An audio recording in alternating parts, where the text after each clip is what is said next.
La présidentielle 2026. Quel intérêt? C'est une question que je vous avais déjà posée la fois dernière. J'y reviens parce que de plus en plus on parle d'un dialogue, d'une transition. Bon, après, les gens sont entre les deux. Et c'est un avis qui n'est pas aussi partagé par tous les Congolais. Les Congolais, en majorité, voudraient voir Denis Sassou Nguesso partir.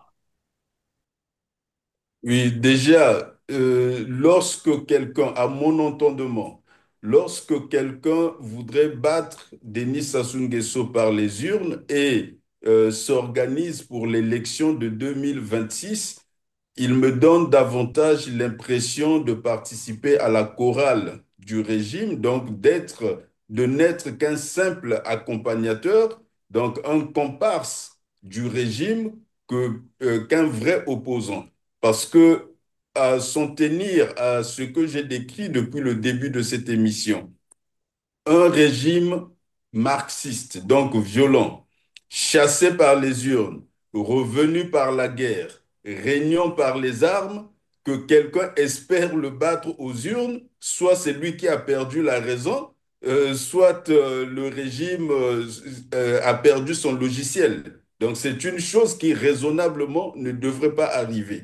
Or, fort malencontreusement, nous nous trouvons dans une situation de somalisation de l'État congolais. L'État est en pleine décrépitude, il n'existe plus à l'intérieur. Vous pouvez passer des semaines au Congo, vous vous réveillez, vous êtes autour de votre maison sans rencontrer l'État. Donc l'État n'existe plus. Aujourd'hui, vous avez le chômage qui a grimpé à des niveaux inexplicables. Mais il faut mener une guerre contre le chômage. Vous n'avez aucun instrument qui est mobilisé, aucune ressource qui est mobilisée. Et donc, dans la situation où nous nous trouvons, où il n'y a pas d'hôpitaux, il n'y a pas de services publics de transport, il n'y a pas de fourniture d'eau, pas d'électricité, pas de carburant, vous mettez toutes ces choses-là ensemble, il ne reste plus au peuple congolais qu'à reprendre sa souveraineté et à l'exercer lui-même. Et ce n'est que dans ces conditions que nous nous engagerons dans la voie de la restauration d'un commencement d'État. Il faudra instaurer une nouvelle république. Donc l'élection de 2026, c'est un rendez-vous pour empirer la situation du Congo.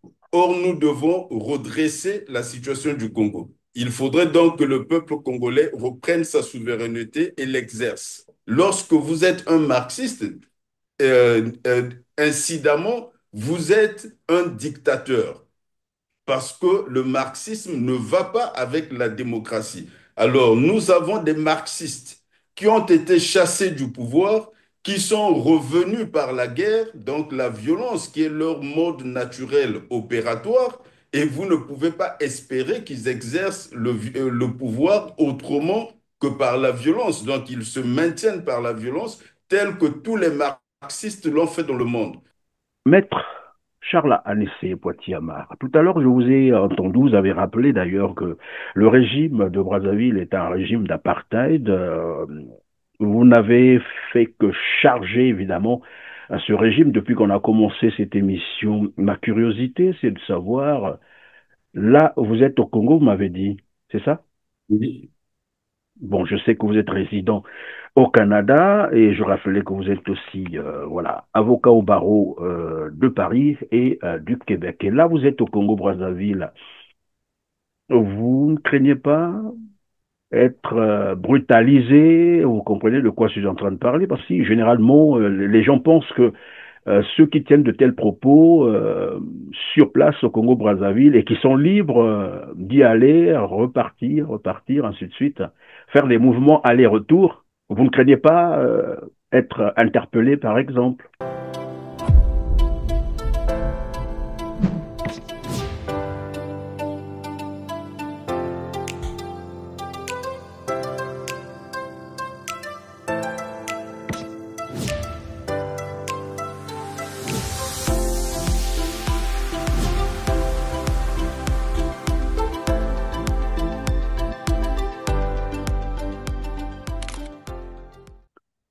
Mesdames, Messieurs, bonjour, très heureux de vous retrouver en compagnie de Maître Charles Anissé Poitiers-Amar, avocat au barreau de Paris et du Québec. Au sommaire de cet échange, la pratique systématique de la torture au Congo-Brazzaville, un pays qui a pourtant ratifié les conventions sur l'abolition de la torture, des traitements inhumains et dégradants. Nous aborderons également quelques aspects évoqués par Thierry Mungala dans son tourisme médiatique en France, notamment la problématique d'accès à l'eau potable au Congo-Brazzaville et la candidature de Denis Sassou Nguesso, dont la seule motivation serait d'assurer la transition ou la transmission générationnelle, que je vous propose d'ailleurs de suivre en extrait. Bien entendu, il est très probable que l'ensemble du parti soumette au président de la République la volonté que nous souhaitions tous qu'il poursuive sa tâche. Et pourquoi? Quelles sont les raisons qui vous amènent à le solliciter pour un nouveau mandat? Parce que nous considérons que c'est un homme de synthèse. C'est l'homme de la stabilité. C'est un homme qui va permettre, parce que, comme vous le savez, la Constitution, de ce point de vue-là, n'empêche pas... Pas de problème à ce niveau. Voilà. Ouais. Nous considérons qu'il va utiliser les prochaines années, comme il commence et a commencé à le faire, pour assurer ce que moi j'ai qualifié depuis quelque temps de transmission générationnelle. Voilà, on en parle aujourd'hui avec Maître Charles Alissé Poitiers-Amar. Bonjour, Maître. Oui, bonjour, Monsieur Perrin. Merci de vous joindre à nous pour commenter l'actualité congolaise, aussi Moi. caractérisée par la fermeture des hôpitaux à Pointe-Noire et à Dolisie, des mouvements de grève dans pratiquement tout le secteur de la fonction publique, les pénuries à répétition, du carburant au Congo-Brazzaville, pas d'eau potable, pas d'électricité stable, c'est le chaos total. Alors, d'abord votre commentaire sur l'extrait qu'on vient de suivre de Thierry Mungala, qui estime que le problème au Congo, c'est qu'ils ont voulu faire en 50 ans ce que les autres, entendus par là, les pays occidentaux ont fait en 300 voire 400 ans. Vous savez, toutes les fois qu'on suit le porte-parole du gouvernement actuellement, systématiquement, on pense aux Grecs parce qu'il faut faire le choix entre la comédie et la tragédie. Et vous comprendrez que pour ne pas en pleurer, on préfère en rire. Donc, on va choisir la comédie. Il faudrait reconnaître qu'il est dans une situation assez délicate parce que porter la parole de ce gouvernement pour pouvoir expliquer de façon objective les situations telles qu'elles sont et les rendre compréhensibles, c'est quasiment une mission impossible. Mais n'empêche que parlons au nom du gouvernement et dire les choses que nous entendons, cela est tellement surréaliste parce que je vous dirais que les arguments qui sont avancés, il ne peut pas y avoir plus fantasque, il ne peut pas y avoir plus fallacieux. Si vous prenez cette problématique de l'eau, mais le gouvernement congolais se comporte ou s'exprime comme s'il était seul au monde. Nous sommes les seuls au monde, nous sommes les seuls à avoir été colonisés et que nous sommes les seuls à avoir eu l'indépendance en 1960. Il y a une capitale en face de nous qui ne connaît pas les problèmes que les habitants de Brazzaville connaissent. À Kinshasa, ils n'ont pas ce problème de la qualité et de la quantité de l'eau. Et il faudrait rappeler, en parlant de quantité, que nous sommes l'un des pays les mieux baignés par les eaux. Donc, la quantité ne devrait jamais poser de problème. Quant à la qualité, de ce point de vue également, il y a tellement de progrès technologiques fulgurants dans le monde aujourd'hui que vous avez l'armée américaine, par exemple, qui, lorsqu'elle s'implante quelque part, quand elle vient installer un camp, en quelques semaines, elle vous installe tout le dispositif nécessaire pour produire de l'eau pour une ville de 10 000 habitants, par exemple, ou de 50 000 habitants, selon l'ampleur du camp. Et donc, En fait, il existe. pendant que vous dites ça, c'est justement pour mieux faire comprendre aussi à nos téléspectateurs, c'est une façon de dire que finalement, la technologie existe dans le marché. On peut les acheter, les technologies. Il y en a sur le marché, il suffit d'avoir de l'argent pour évidemment transposer ces technologies vers soi. Je parle ici en faisant allusion au développement, à l'évolution de Dubaï, de la ville de Dubaï qui s'est construite en 40 ans, donc de 1950 à 1990. Dubaï était un désert. En 40 ans, on a fait de Dubaï ce qu'elle est devenue aujourd'hui. Et c'est d'ailleurs là-bas qu'ils sont allés célébrer le mariage de Christelle Sassou Nguesso. C'était juste pour compléter un peu cette idée où on n'a pas besoin d'inventer encore des outils pour développer un pays. Il suffit d'acheter dans le marché de la technologie. Et le Congo, c'est aussi un pays où on a volé quand même 14 000 milliards. Ça pouvait servir au développement et à l'amélioration des conditions de vie des Congolais. Et quand vous parlez de Dubaï et que vous évoquez les mariages qui s'y passent désormais, vous me faites penser à cette idée de la croisière qui s'amuse pendant que le peuple congolais tire la langue. Mais revenons à la question de l'eau. Les arguments avancés par le gouvernement ne tiennent pas et on ne pourrait les combattre que par de simples comparaisons. Donc, je rappelais que nous ne sommes pas seuls au monde et nous ne sommes même pas seuls dans la sous-région. Vous prenez les pays voisins, le Gabon, le Cameroun, ces pays-là ne connaissent pas ces problèmes alors qu'ils ont été dans les mêmes conditions que nous et ont accédé à l'indépendance dans des périodes voisines. Donc, dans la même année, on est séparés de quelques mois. Et ces pays ne connaissent pas ces problèmes-là. D'où vient-il que tout un gouvernement vient expliquer au peuple congolais et à la face du monde entier que nous n'avons pas d'eau potable dans nos pays parce que nous aurions été colonisés, parce que le matériel serait vétuste. Mais ce sont des arguments qui ne peuvent pas résister à la critique et je pense que nous abaisserions le niveau du débat si on se mettait à répondre à de tels arguments, parce que de façon générale, lorsqu'un argument est bas, si vous voulez répondre à cet argument, vous êtes obligé de descendre au même niveau parce que vous ne pouvez pas le relever. Et donc, la comparaison à elle seule suffit à montrer l'insuffisance de cette façon de voir les choses, mais surtout, la réalité est que ce problème d'eau, comme d'autres problèmes tels que l'électricité, participe à l'ensemble de ce qui montre l'incapacité du gouvernement à assumer les responsabilités de sa charge. Alors, on va donc aborder un autre aspect. Hier, le monde a célébré la Journée internationale de soutien aux victimes de la torture.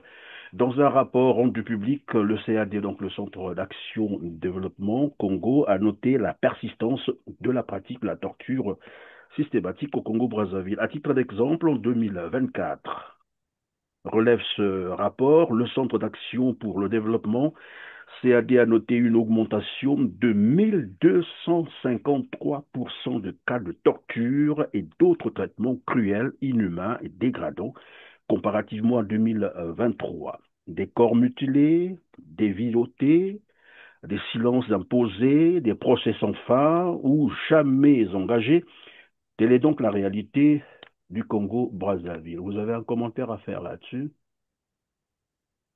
Un commentaire qui passe par la tristesse du constat de l'endroit où nous nous situons par rapport au reste de l'humanité, parce que nous sommes là en train de parler des droits de l'homme. Et ça me donne l'occasion de rappeler que les droits de l'homme ne sont pas une invention de l'homme, c'est une découverte de l'homme. Ça veut dire que on a les réflexions sur les conditions de l'épanouissement de l'homme et la façon de rendre sa vie meilleure sur Terre ont conduit l'humanité à se rendre compte que ces droits sont une condition inhérente à la vie. Ça veut dire qu'on ne peut pas dissocier l'être humain de ses droits. Et ce n'est pas par hasard que vous remarquerez à travers la planète que les endroits où les droits de l'homme sont respectés, curieusement, sont aussi les endroits les plus prospères. Même quand vous considérez les régimes autoritaires ou autocratiques, vous remarquerez que dans la comparaison entre les régimes autoritaires, ceux qui ont fait des concessions sur les droits de l'homme sont ceux qui ont progressé. Je vous prends un exemple précis. La Chine était un régime communiste pur et dur. À partir de 1979, avec l'arrivée de Deng Xiaoping, ils ont fait, ils ont fait des concessions sur les droits économiques des Chinois, donc l'accès au marché, la libéralisation de l'entrepreneuriat. À partir du moment où le pays s'est engagé dans cette voie, en 30 ans, le pays est devenu la première puissance économique du monde. Tandis que le même pays avec les mêmes ressources, ne reconnaissant pas les droits économiques du peuple, était en train de ramer et était considéré comme un pays sous-développé. L'Amérique est la première puissance du monde parce que c'est une nation qui, depuis sa fondation, s'est assise sur les droits de l'homme. Elle s'est fondée, c'est une république fondée sur le respect des droits de l'homme. Vous vous souvenez certainement de la déclaration d'indépendance dans laquelle Jefferson dit que nous prenons pour acquis que tous les hommes naissent libres et égaux. Et donc, à partir du moment où on consacrait la liberté de l'homme et l'égalité des hommes, à partir de ce moment, ce pays, cette république avait pris son élan.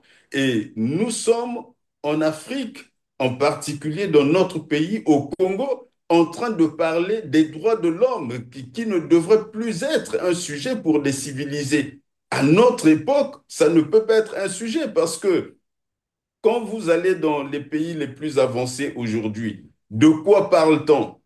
On vous parle de la nouvelle frontière des matières, donc des nanotechnologies. Cette nouvelle frontière des matières qui fait que lorsque vous y accédez, vous accédez à un nouveau champ de matière jusque-là inaccessible et qui ouvre des potentialités scientifiques et économiques extraordinaires pour l'humanité. Et pendant qu'on vous parle des nanotechnologies, qu'on vous parle de l'intelligence artificielle qui est une révolution fulgurante pour le genre humain, le Congo, on est encore à parler de personnes qui sont torturées, des personnes qui sont privées de liberté, des personnes qui sont malmenées.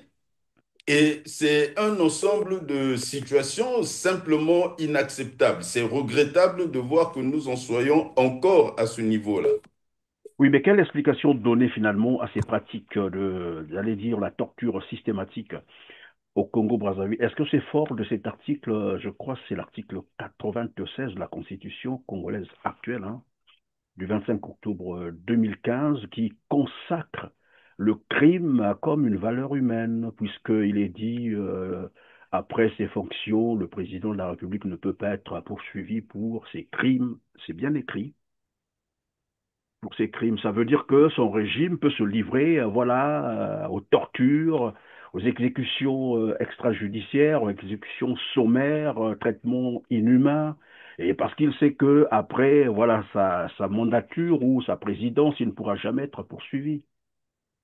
Bon, vous savez, en droit, entre la lettre et la pratique de la lettre, il peut y avoir des écarts. Donc ça, l'article 96 que vous évoquez est une disposition relative au statut pénal du chef de l'État. Et le statut pénal du chef de l'État est toujours soumis à une heure de vérité. Ça veut dire que tant et aussi longtemps que vous n'êtes pas face à des circonstances de poursuite contre le chef de l'État, vous ne savez pas exactement ce que dit la disposition en question puisque elle n'a pas été interprétée. Elle ne sera interprétée que si l'éventualité des poursuites apparaissait. Et si j'anticipais un raisonnement sur un tel point, d'abord, en droit, il y a des choses, même quand elles sont écrites, on ne peut pas les considérer comme avenues dès lors qu'elles sont déraisonnables ou encore qu'elles vont à l'encontre du bon sens. Parce que cet article, qu'est-ce qu'il dit? Il dit que le président de la République n'a pas de limite. il a le droit de vie et de mort sur chaque citoyen congolais. Il peut tout se permettre. Or, il n'existe pas de régime juridique dans le monde où on consacre l'impunité absolue, donc où on fait d'un homme un surhomme. Même dans le régime britannique où anciennement il était dit The king can do no wrong, ça veut dire que le roi ne se trompe jamais et lorsqu'il avait exercé un droit de vie ou de mort sur quelqu'un, on considérait que ça ne pouvait pas être une erreur. Ils sont revenus dessus et aujourd'hui, la couronne, dans une certaine mesure, est justiciable. Et donc, cet article 96, à mon sens, dans la rigueur juridique, est non avenu et à l'interprétation, il devra être circonscrit à ce qui est juridiquement acceptable. Et quant au régime en lui-même, dans son évolution, parce que c'est un régime qui a évolué, il faut se souvenir que nous avions euh, une démocratie, une république qui avait été acceptée à la conférence nationale et instaurée avec la Constitution du 15 mars 1992, qui a été écartée d'un revers de la main par ceux qui sont arrivés avec les chars dans la République.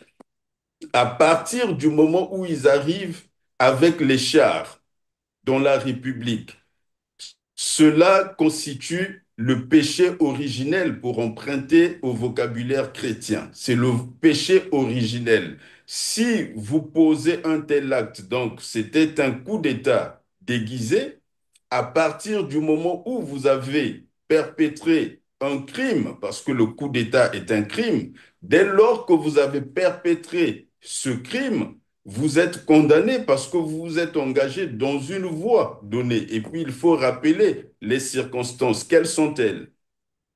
De 1992, d'abord à la conférence nationale, le président Sassou Nguesso est désavoué par les conférenciers qui lui retirent une bonne partie de ses pouvoirs et ne lui laissent plus que les fonctions de privilège. Ensuite, à l'élection présidentielle de 1992, les Congolais le chassent du pouvoir parce que parmi tous les candidats, lui, il était le sortant.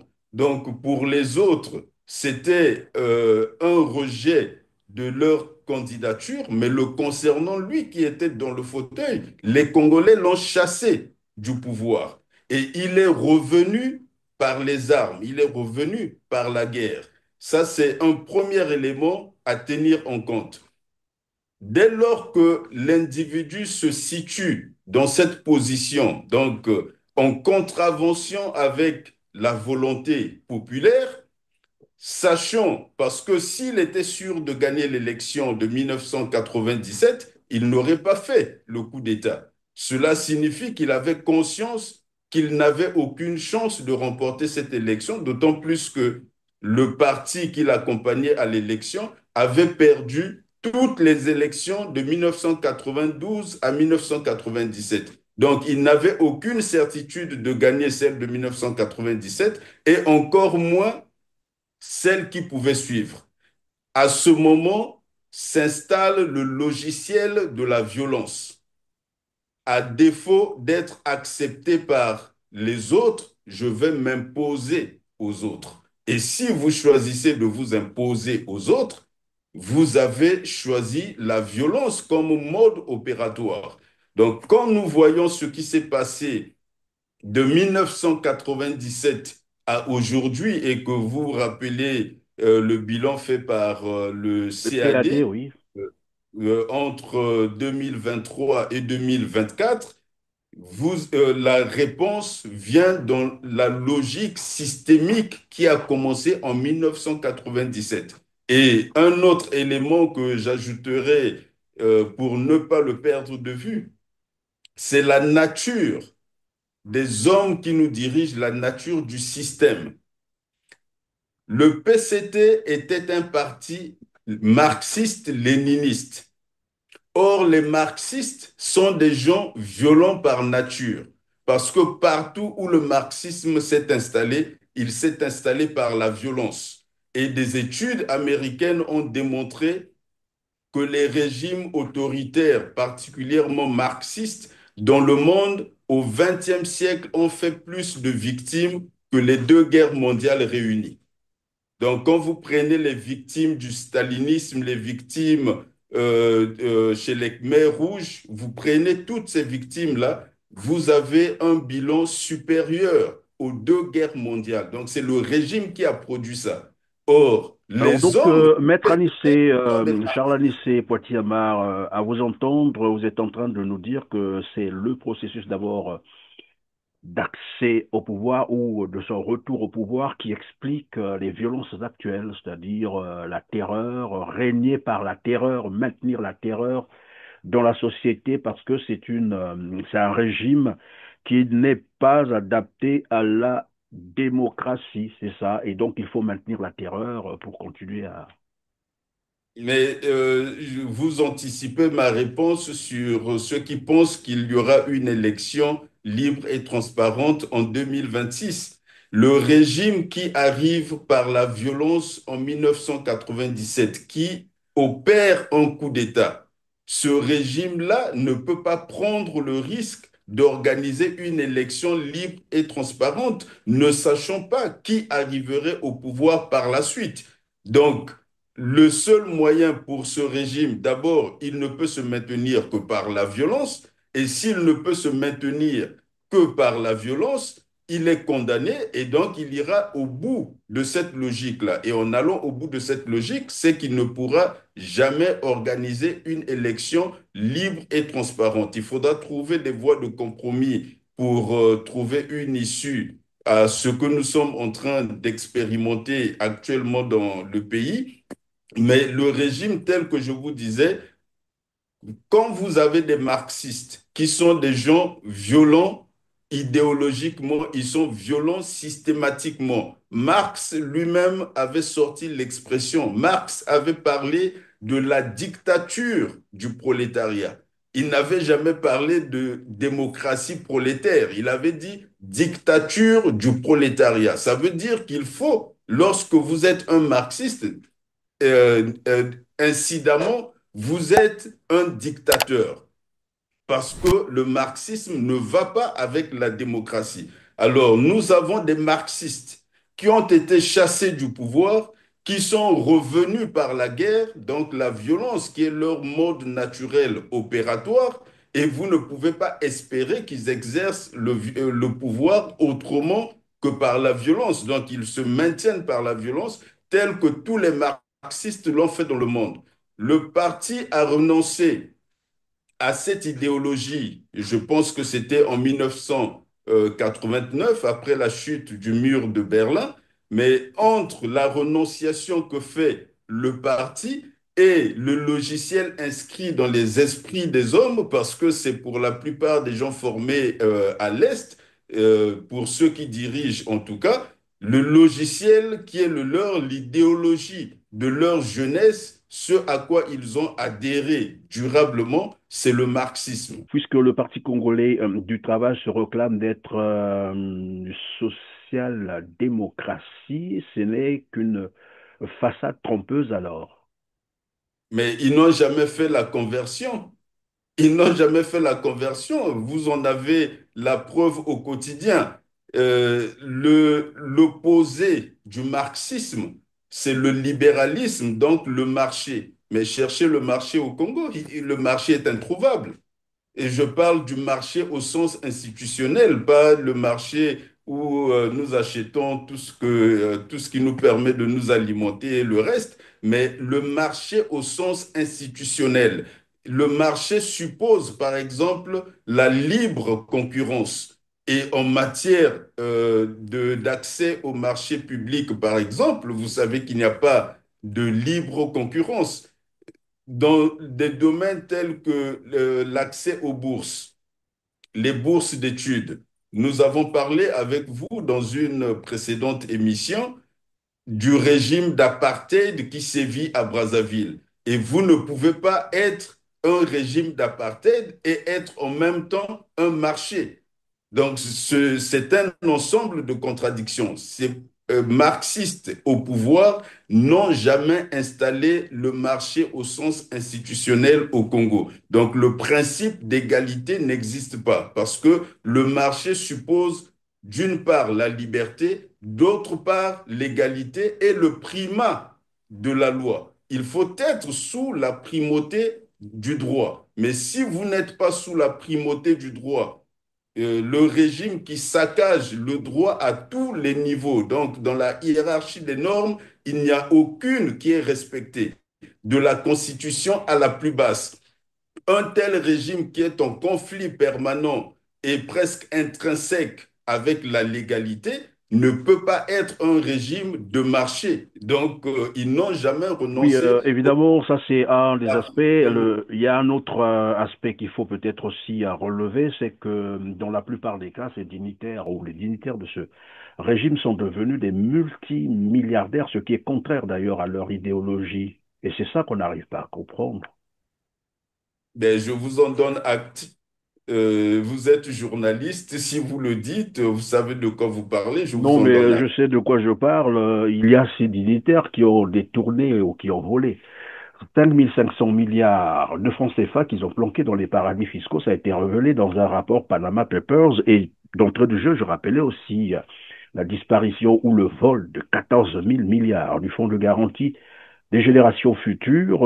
Denis Christel, Sassou Nguesso culmine autour de 2000 milliards de fortune. On ne peut pas expliquer ça, ce n'est qu'un fonctionnaire en plus. Mais Maître Charles Anissé Poitiamar, tout à l'heure, je vous ai entendu, vous avez rappelé d'ailleurs que le régime de Brazzaville est un régime d'apartheid. Vous n'avez fait que charger, évidemment, à ce régime depuis qu'on a commencé cette émission. Ma curiosité, c'est de savoir, là, vous êtes au Congo, vous m'avez dit, c'est ça? Oui. Bon, je sais que vous êtes résident au Canada et je rappelais que vous êtes aussi voilà avocat au barreau de Paris et du Québec. Et là, vous êtes au Congo-Brazzaville. Vous ne craignez pas être brutalisé? Vous comprenez de quoi je suis en train de parler? Parce que généralement, les gens pensent que ceux qui tiennent de tels propos sur place au Congo-Brazzaville et qui sont libres d'y aller, repartir, repartir, ainsi de suite, faire des mouvements aller-retour. Vous ne craignez pas être interpellé, par exemple? Si je vous disais que l'idée ne m'a pas effleuré, je vous mentirais parce que déjà en 2015, lorsqu'il s'était agi du changement de la Constitution, mon réflexe républicain et patriotique me portait systématiquement à m'opposer à une telle aventure. Je me trouvais au Canada à ce moment-là et ma famille résidait à Chicago.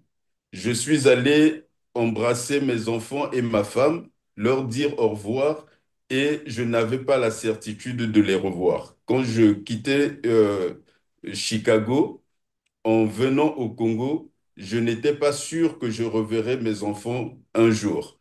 Mais la politique au Congo en ce moment ressemble à un front militaire, je veux dire. C'est dommage pour notre pays que nous en soyons là, parce que la politique est une activité civilisée. Vous produisez des idées.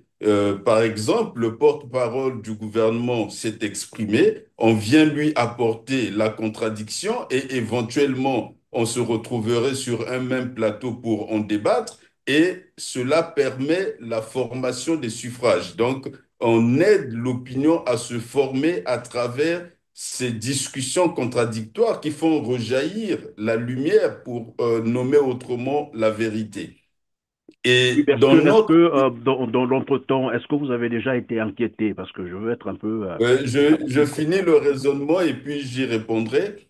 Euh, dans les circonstances que j'évoquais de la politique qui doit être civilisée et qui doit être le champ par essence d'émanation de la lumière, donc de la vérité par la confrontation des arguments, nous sommes descendus à un niveau tel que la politique chez nous est devenue l'activité la plus dangereuse. Sous d'autres cieux, vous ne me poserez pas la question que vous me posez, mais le régime revenu par la guerre, donc marxiste, violent dans sa nature, nous a ramené à un point tel que l'activité politique est devenue la plus dangereuse Mhm. dans notre pays. Ma famille vit dans un stress permanent lorsque je me rends au Congo. Et que ce soit la famille au Congo ou la famille à l'étranger, tout le monde vit dans ce stress permanent. Euh, Bien que je sois engagé dans un combat d'opposition, je reste honnête et objectif pour ne pas imputer à ce gouvernement, à ce régime, ce qu'il n'a pas fait. À ce jour, je n'ai jamais été inquiété d'aucune façon sur quoi que ce soit, en tout cas d'un point de vue matériel ou physique. Cependant, c'est une curiosité de ma part de constater que depuis 5 ans que j'ai déposé ma demande d'inscription au barreau du Congo, à la date d'aujourd'hui, je n'ai jamais reçu de réponse.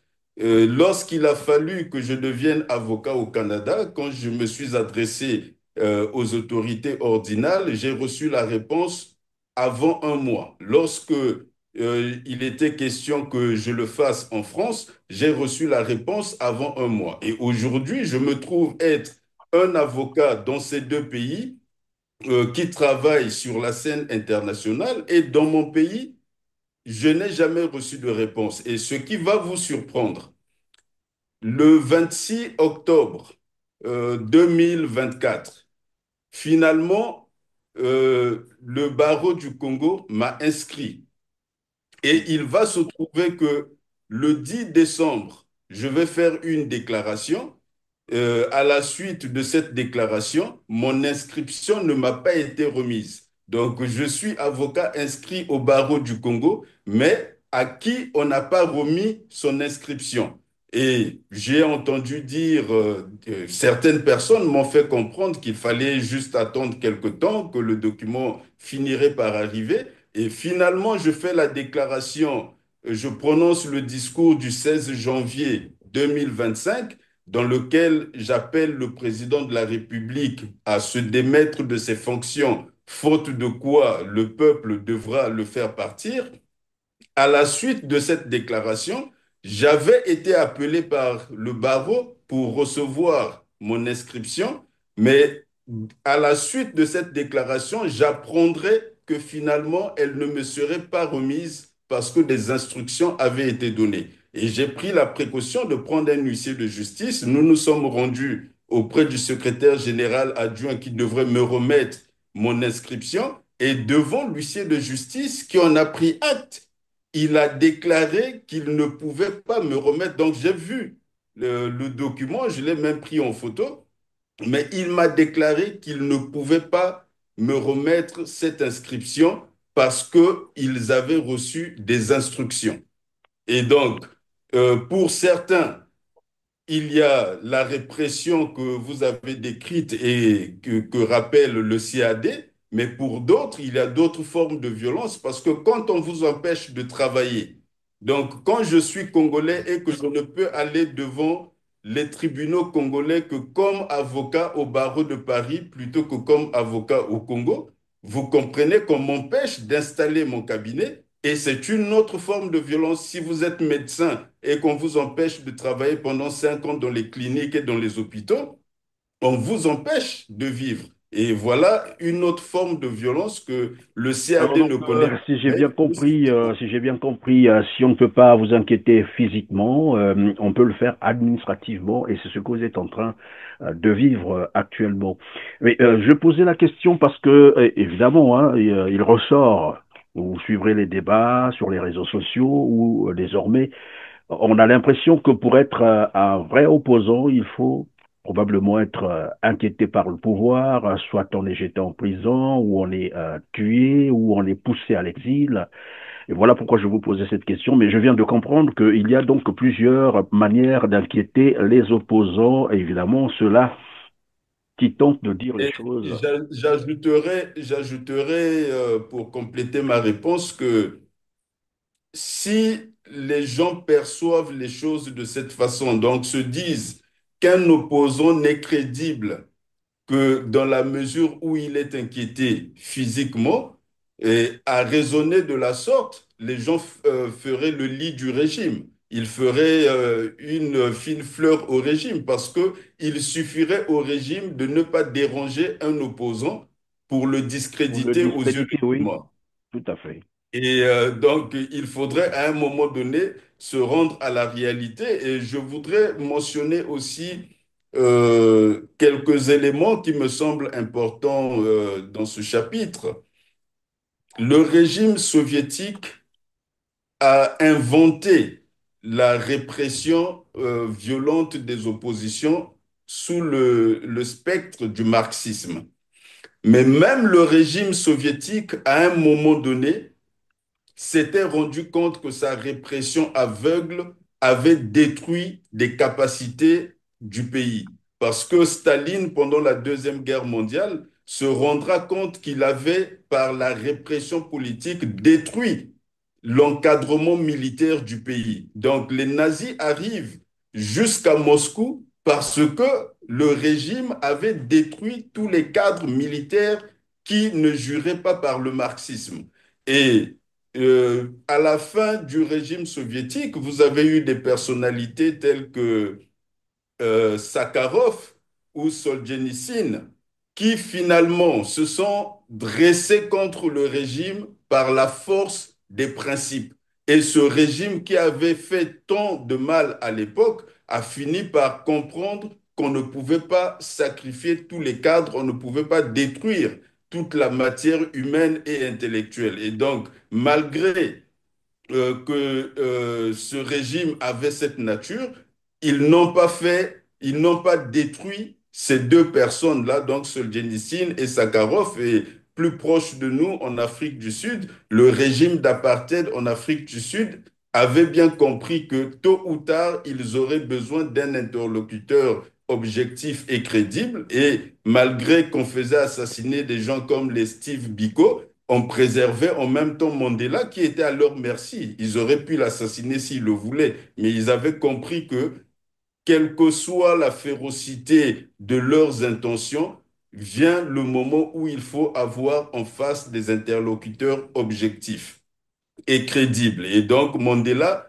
a survécu grâce à cela. Et donc, moi, je ne peux pas vous dire exactement euh, qu'est-ce qui justifierait que la situation actuelle me concernant, mais la violence sournoise de m'empêcher de travailler, de m'empêcher d'installer mon cabinet et de me contraindre, parce qu'en tant que Congolais, je peux vous dire que vous ne pouvez pas ne pas y penser quand vous portez votre robe pour aller au tribunal devant des juridictions congolaises, vous êtes congolais, mais vous venez en tant qu'avocat à l'étranger alors que je suis inscrit. Et encore, je finis par là. Le règlement de l'Ordre national des avocats prescrit que lorsqu'il y a des inscriptions, les actes administratifs pris par par l'Assemblée de l'ordre doivent être notifiés au ministre de la Justice dans les 15 jours.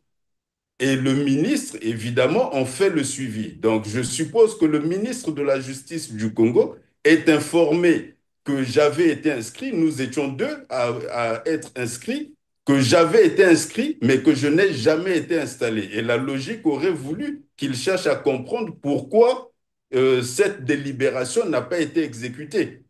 Et si rien ne se passe jusqu'aujourd'hui, et il n'y a pas que le ministre, il y a les procureurs généraux, si jusqu'aujourd'hui rien ne se passe, ça veut dire que c'est une information qui est remontée en haut lieu et peut-être que les instructions sont venues de là-bas. Mais en tout cas, je n'ai pas le droit d'ouvrir un cabinet, je ne peux travailler qu'en tant qu'avocat au barreau de Paris. C'est bien dommage. Revenons donc sur la situation sociale au Congo-Brazzaville, ici. Et comme je l'annonçais d'entrée de jeu, la fermeture des hôpitaux, tous les hôpitaux à Pointe-Noire, des malades renvoyés chez eux, mourir probablement, très certainement. Et je voudrais avec vous comprendre quelle analyse faites-vous, l'analyse juridique de la question lorsque tous les hôpitaux ferment dans une ville et il y a Dolisie aussi qui a emboîté. Donc Pointe-Noire et Dolisie, c'est la troisième ville du pays. Les hôpitaux sont fermés. Quelle analyse juridique portée sur cette question? Avant l'analyse juridique, permettez-moi de vous rappeler la thématique de la dernière émission que nous avions eue avec vous, qu'on a faite, dans laquelle je vous parlais du dépérissement de l'État.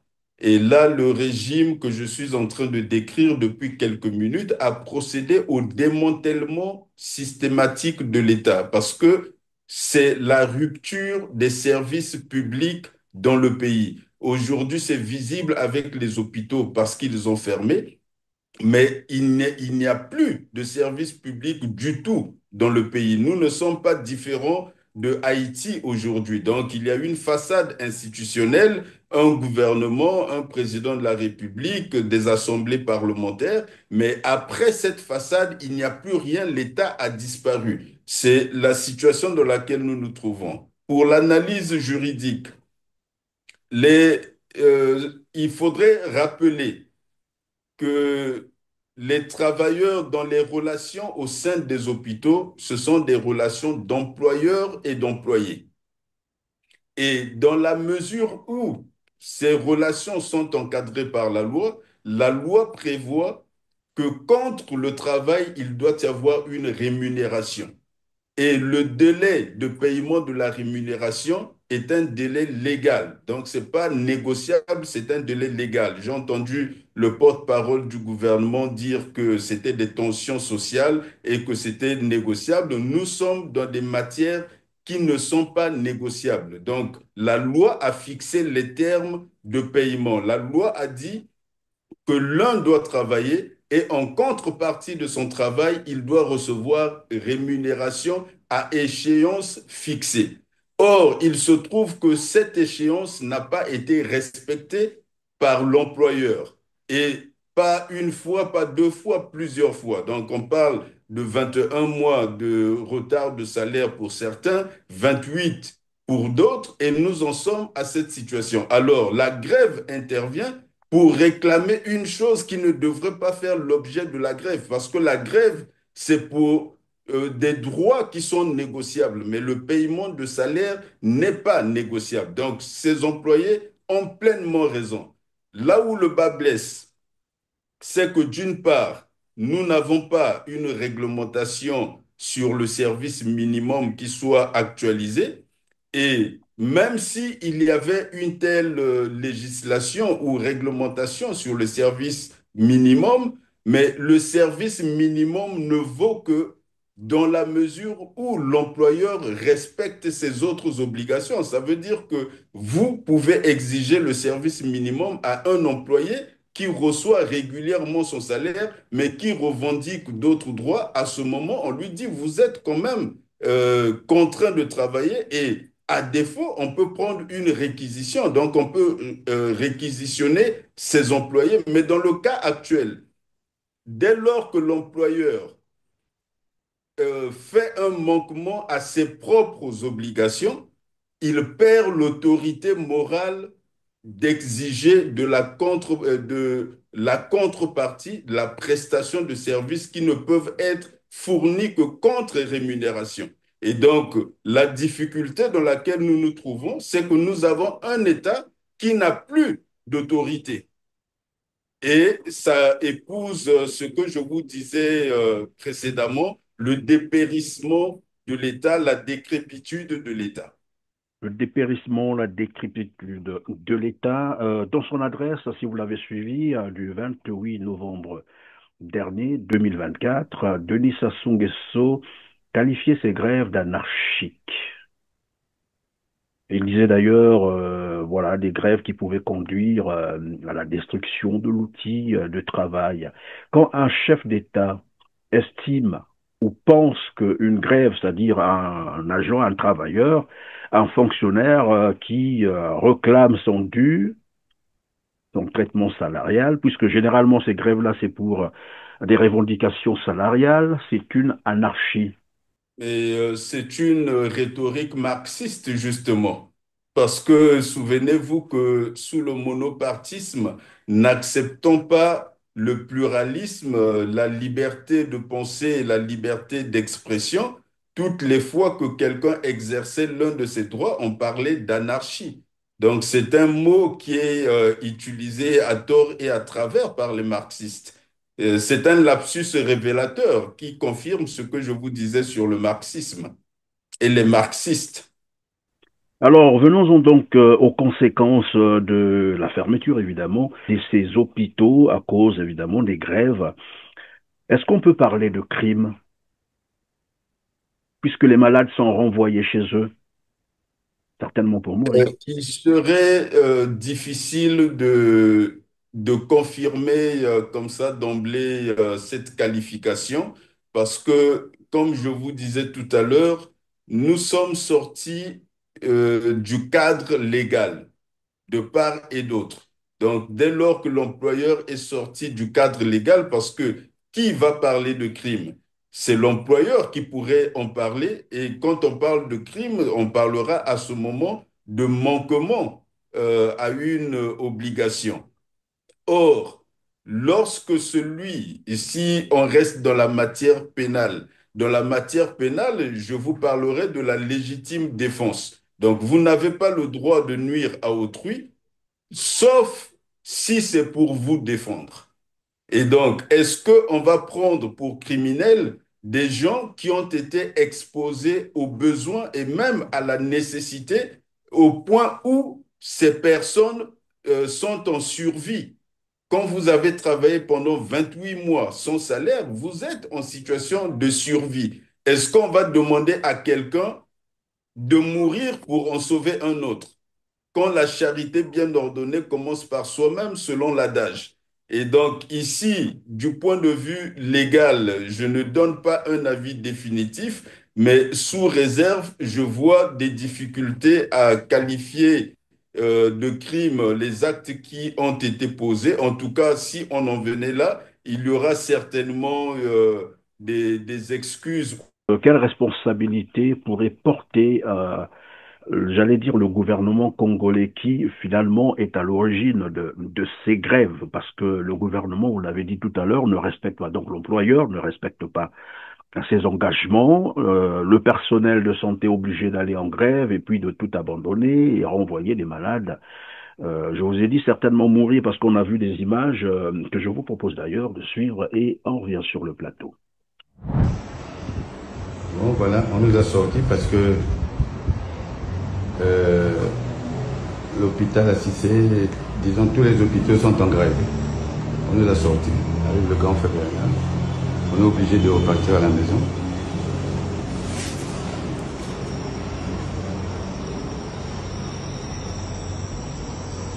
L'hôpital à Cissé est en grève. Tous les malades sont sortis. Tous les malades sont sortis. Voilà, c'est vide. Alors, Maître Charles Adissé Poitiers-Amar, quelle serait donc la responsabilité du gouvernement congolais dans le cas où les hôpitaux fermés, les malades renvoyés, certainement mourir chez eux? Vous avez vu l'image de tout à l'heure, voilà, un malade désespéré qui doit repartir à la maison. On voit bien avec tout le dispositif de perfusion. Quelle serait la responsabilité donc du gouvernement dans tout ça, de toutes ces Et vies qui vont périr, bien sûr? la responsabilité du gouvernement congolais est entière et elle est presque absolue en l'occurrence. Parce que supposons même qu'on puisse considérer que les agents auraient agi en tort, mais ils auraient agi en tant qu'agents de l'État. Or, l'employeur est responsable des faits disons, dommageables de son préposé. Et donc, si c'est du fait de ses proposés, l'employeur est responsable. Mais mieux, l'État a une obligation de fournir les services publics de façon continue. L'un des critères du service public, c'est la continuité des prestations. Donc, lorsqu'il y a interruption de la fourniture de ces prestations et que cette interruption est dommageable pour autrui, l'auteur de la faute est responsable. Et donc ici, l'État congolais encourt l'entière responsabilité de tous les dommages que les personnes sont en train de subir du fait de l'interruption du service public. Et c'est dans ce contexte que Thierry Mungala estime que Denis Sassou Nguesso doit continuer à gouverner le Congo-Brazzaville. La seule motivation évoquée par Thierry Mungala, et j'avais compris qu'il évitait les questions, notamment sur le bilan de Denis Sassou Nguesso, 42 ans de pouvoir après. Et donc, apparemment, c'est ce que moi j'ai compris, après vous me direz si je me trompe, pour Thierry Mungala, Denis Sassou Nguesso doit encore se présenter pour assurer la transition ou ce qu'il appelait la transition générationnelle. Voilà, la transmission générationnelle, c'est comme ça qu'il appelle ça. Et il est en mission commandée. Je vous disais tout à l'heure que c'était une tâche très difficile pour lui, mais malheureusement, comme dans les arguments qu'il a avancés sur les routes, sur la distribution d'eau, l'ensemble de ces éléments ne résistent pas à la critique. D'abord, lui-même a rappelé que cela faisait 10 ans qu'il était ministre de la Communication, porte-parole du gouvernement. Et il aurait pu dire que cela fait 18 ans qu'il est au gouvernement. En fait, en disant au nom du gouvernement ce qu'il a dit du président de la République, il confirme aux yeux du monde que Denis Sassou Nguesso considère que tout son gouvernement représente un ensemble d'incapables. Parce que si après 18 ans de participation à l'action gouvernementale, M. Sassou Nguesso considère que M. Mungala n'est pas prêt et que lui-même accepte ce verdict en considérant qu'il a besoin de 5 ans encore d'apprentissage auprès de M. Sassou Nguesso, et là j'en passe pour tous ceux qui ont fait le même temps que lui au gouvernement, sinon plus que lui au gouvernement. Donc l'ensemble de ces personnes, le président Sassou Nguesso nous dit que c'est tous des incapables. Pendant toutes ces années, ils n'ont rien appris. Donc on ne peut pas être surpris de voir le résultat de leur travail. Et c'est le président qui a raison, c'est des incapables. Et le jugement repart vers lui-même, qui entretient des incapables avec lui au gouvernement pendant toutes ces années. Et tous ensemble pensent qu'ils ont besoin, l'un pense qu'il a encore besoin de temps pour leur enseigner des choses, et les autres pensent qu'ils ont encore beaucoup de temps à apprendre auprès de lui, tandis que lui-même, devenu ministre de la Défense, je crois que c'est en 1972, 7 ans plus tard, il deviendra président de la République, et le comité central de son parti à l'époque avait estimé qu'il était prêt. Et ici, nous avons des gens qui sont au gouvernement depuis des décennies, qui assument eux-mêmes qu'ils ne sont pas prêts, et leurs maîtres de stage considèrent qu'ils ne sont pas prêts non plus. Je finis par l'exemple de l'Afrique du Sud. Nelson Mandela, devenu président de la République, avait repéré un jeune cadre qu'il estimait porteur d'espoir pour ce pays-là, Thabo Mbeki, qui n'avait jamais exercé aucune responsabilité gouvernementale. Et Nelson Mandela en a fait le vice-président de l'Afrique du Sud. 5 ans plus tard, il avait estimé que ce jeune était suffisamment préparé pour assumer le destin d'un pays 3 fois plus grand que le Congo, 3 fois plus peuplé que le Congo et environ 200 fois plus riche que le Congo. Donc, les responsabilités du président de l'Afrique du Sud ne sont pas les mêmes que celles du président du Congo, et surtout qu'il y avait le défi de l'après-apartheid à assumer. Mais Nelson Mandela avait estimé que Thabo Mbeki était prêt après 5 ans de vice-présidence. Et ici, nous avons des gens qui ont passé des décennies dans des fonctions gouvernementales. Leurs maîtres et eux-mêmes sont unanimes à penser qu'ils ne sont pas tous prêts. Donc, en d'autres termes, on peut comprendre que 42 ans de pouvoir, Denis Sassou Nguesso n'a pas pu former des jeunes qui pouvaient le remplacer. C'est ce que moi j'ai compris en fait dans votre réponse. Mais qu'est-ce qui pouvait expliquer que Thierry Mungala effectue tout un déplacement vers la France pour aller s'expliquer dans les médias français, alors que ce qu'il explique est vécu au Congo, et c'est des Congolais qui attendent des explications de ce gouvernement? C'est le mépris de la presse nationale et il n'est pas le premier à agir de la sorte. Et sur ce chapitre, je parlerai de la liberté de la presse qu'il a présentée à l'international comme acquise au Congo. C'est étonnant du placement du Congo dans la hiérarchie des États par rapport, en tout cas le rang du Congo dans un classement international en rapport avec la liberté de la presse. Et il a oublié de rappeler qu'au Congo, il y a un journaliste, parce que quand on lui a parlé de l'absence de liberté et de l'oppression que vivaient les journalistes, il a dit qu'il a nié en bloc. Mais je tiens à rappeler qu'au Congo, un journaliste appelé Bruno Osebi est mort des suites d'un incendie chez lui dans lequel sa femme et son enfant sont décédés. Et ce journaliste a été dans son quartier depuis que sa maison a pris feu. Avant lui, personne n'était mort dans un incendie dans ce quartier-là. Après lui, personne n'est mort dans un incendie dans le même quartier. Donc c'est une curieuse coïncidence que l'incendie soit arrivé chez le journaliste. Il a oublié de rappeler que lui-même avait suspendu un caméraman qui s'appelle Séraphin Okemba, je pense. Okemba, oui, oui, Séraphin Okemba, le caméraman de Télé Congo qui avait été suspendu pour avoir filmé les autorités ou les responsables qui dormaient au cours d'une adresse de Sassou Voilà, Nguesso. donc vous connaissez les faits. Donc il y a eu cet élément qu'il n'a pas mentionné sur le plateau. Il a oublié de mentionner que sur Télé Congo et Radio Congo, qui sont des instruments publics, ces deux instruments ne couvrent jamais les événements des opposants et ne les invitent jamais. Donc, ce sont des instruments publics, c'est comme une voie publique. Et ce qui se passe avec Télé Congo, c'est comme si on vous disait que vous n'avez pas le droit de passer sur une avenue où tout le monde peut passer. C'est la voie publique, mais vous n'avez pas le droit d'y passer. Et donc, les opposants congolais ne peuvent pas aller dans ces médias-là.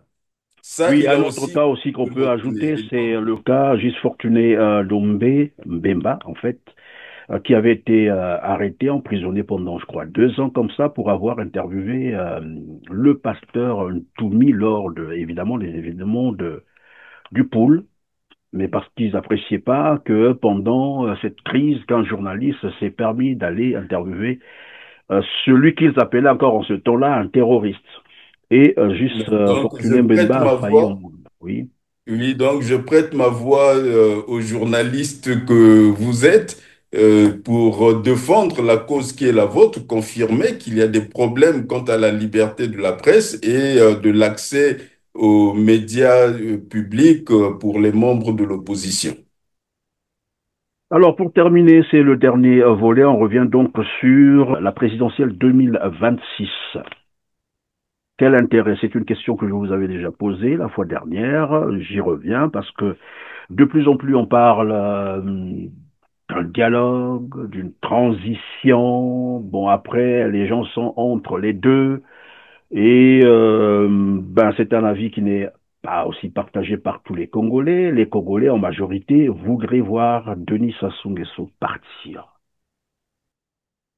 Oui, déjà, lorsque quelqu'un, à mon entendement, lorsque quelqu'un voudrait battre Denis Sassou Nguesso par les urnes et s'organise pour l'élection de 2026, il me donne davantage l'impression de participer à la chorale du régime, donc de n'être qu'un simple accompagnateur, donc un comparse du régime qu'un vrai opposant.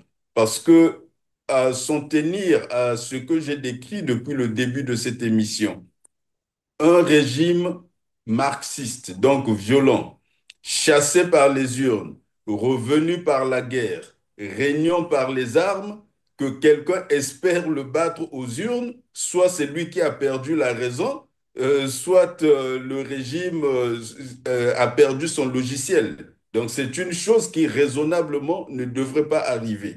Or, fort malencontreusement, nous nous trouvons dans une situation de somalisation de l'État congolais.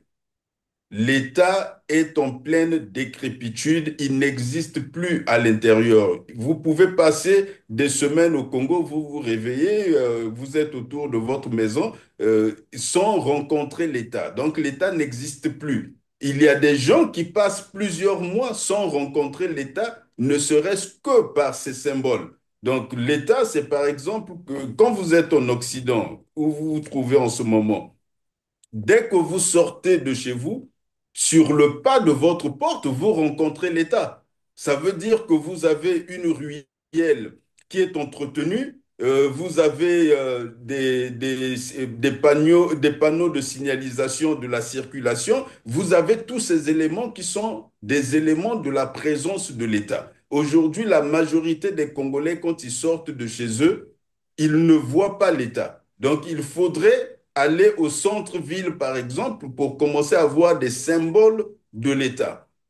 Nous en sommes arrivés à ce que toute la collectivité ne soit plus organisée qu'autour de la personne du président de la République.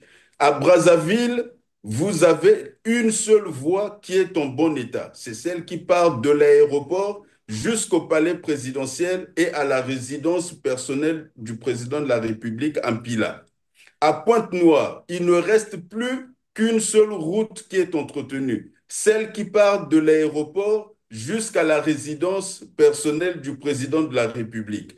Et quand vous avez un pays entier où les seules routes qui sont praticables sont celles qui mènent à la maison du président de la République, mais qu'est-ce que vous voulez qu'on vous explique pour comprendre que l'État s'est effondré? En fait, il existe l'appellation République du Congo et M. Sassou Nguesso, c'est tout ce qui reste. Mais l'État n'existe plus. Or, un peuple ne peut pas vivre sans État parce que nous avons des besoins. Il faut des services publics. Aujourd'hui, vous avez le chômage qui a grimpé à des niveaux inexplicables. Mais il faut mener une guerre contre le chômage. Vous n'avez aucun instrument qui est mobilisé, aucune ressource qui est mobilisée. Et donc, dans la situation où nous nous trouvons, où il n'y a pas d'hôpitaux, il n'y a pas de services publics de transport, il n'y a pas de fourniture d'eau, pas d'électricité, pas de carburant, vous mettez toutes ces choses-là ensemble, il ne reste plus au peuple congolais qu'à reprendre sa souveraineté et à l'exercer lui-même. Et ce n'est que dans ces conditions que nous nous engagerons dans la voie de la restauration d'un commencement d'État. Il faudra instaurer une nouvelle république. Donc l'élection de 2026, c'est un rendez-vous pour empirer la situation du Congo. Or, nous devons redresser la situation du Congo. Il faudrait donc que le peuple congolais reprenne sa souveraineté et l'exerce. Merci, maître Charles-Anissé Poitiamar, d'avoir été avec nous. Ça a été encore un plaisir de vous avoir reçu, fois de plus, sur R7. C'est moi qui vous remercie, M. Perrin. Je vous en prie, mesdames, messieurs, c'est la fin donc de cette émission que je vais donc vous quitter sur ce reportage pour la dégradation de la voie ou des voies, on vient d'expliquer. Les seules voies qui sont entretenues, qui existent encore, c'est celles qui vont, on l'a dit tout à l'heure, voilà, de chez Sassou Nguesso à l'aéroport et ainsi de suite. Mais le reste de Brazzaville, c'est vraiment le chaos total. Et donc, voilà pourquoi je vous quitte sur ce reportage. Et ça se passe à Mfilou, où les populations ne peuvent même plus prendre des taxis pour arriver chez eux parce que les taxis ne peuvent plus arriver. Voilà, à un certain niveau de ces quartiers parce que les voies ne le permettent plus. Merci et donc on se retrouve très prochainement. Nous sommes en Gambio, sur le tronçon qui conduit de la mairie de Mfilou jusqu'au Pékaraï. Mfilou, 7e arrondissement de Brazzaville. Ici, la circulation est rendue difficile par ce banc de sable qui a envahi la chaussée après le ruissellement des eaux de la dernière pluie qui s'est abattue à Brazzaville. Quelques jeunes aménagent la voie pour la circulation automobile. On est en train de aider l'autre, les chauffeurs, Arranger la route pour les véhicules. En allant vers Pékaraï, la situation n'est guère reluisante. Le manque d'aménagement de cette partie occasionne les nids de poules qui rendent toute circulation automobile difficile. Filou, c'est un grand quartier et les autres vivent plus loin, peut-être à 8 km, 10 km. Donc pour atteindre simplement la mairie, c'est cassette. Nous sommes obligés de marcher à près de 10 km pour arriver dans le goudron. C'est vraiment de la peine. Ici, les taxis ne viennent pas facilement parce que la voie est mauvaise. Dès que tu vas prendre le taxi, si tu peux être à Wenzi, dès que tu vas dire que PK, les chauffeurs vont refuser de venir. C'est parce que la voie est souvent mauvaise. Je me tracasse pour aller acheter les marchandises au marché total là-bas. Pour arriver ici, là, c'est difficile parce que la ruelle n'est pas bonne. Si je veux pas avoir la chance d'avoir le taxi, il me demande 5 000 francs. Et le 5 000 francs, là, il n'arrive pas ici, il ne s'arrête pas ici. Il va s'arrêter au marché PK. Il ne peut pas venir ici, là, mais je paye 5 000 francs. Si je peux discuter 4 000 francs, mais il n'a pas le droit, il n'a pas le moyen d'arriver ici, là. C'est dans la brouette. La brouette, en question, si tu as beaucoup de marchandises, tu peux payer 2 000, 2 500. L'aménagement de ce tronçon par les pouvoirs publics est le vœu exprimé par les populations qui plaident pour l'amélioration de leurs conditions de vie.